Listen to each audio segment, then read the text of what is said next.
Municipal corporation की जानिब से कोयटा प्रेस क्लब में हंगामी प्रेस कॉन्फ्रेंस की गई। इस प्रेस कॉन्फ्रेंस का मकसद था कि आवाम के मुंतखब करदा लोकल बॉडीज के नुमाइंदों को इनके इख्तियारात दिए जाएं और मखसूस बजट की फरहमी को यकीनी बनाया जाए ताकि वो तरक्याती सरगर्मियों को अहसन तरीके से अदा कर सके। हुकूमत की तश्कील कराए और फिर उन्हें सियासी, माशी और इंतजामी इख्तियारात और सहूलियात की फराहमी मुमकिन बनाए।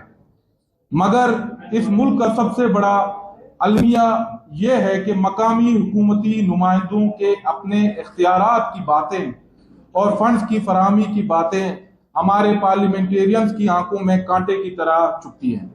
आज की प्रेस कॉन्फ्रेंस में हमारे वाज़ेह मुतालबात है कि सूबाई मुख्तस बजट में मकामी हुकूमत को भीख नहीं बल्कि बलूचिस्तान का मजमूई तरक्याती बजट का 30% दिया जाए।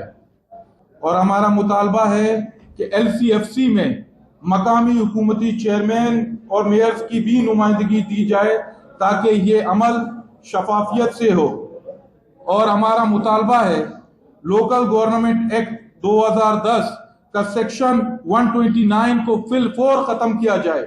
इनका कहना था कि इस प्रेस कॉन्फ्रेंस का मकसद ये है कि हमारे वाज़ेह मुतालबात जिसमें सूबाई मख्तस बजट में मकामी हुकूमतों को बलूचिस्तान के तरक्याती बजट का 30% दिया जाए ताकि हम सैलाब मुतासरीन की बहाली और इमदाद की अदायगी को मुमकिन बना सके।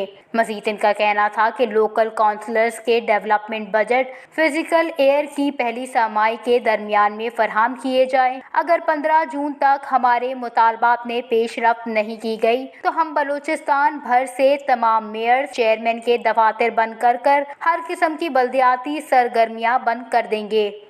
वश न्यूज़, कोयटा।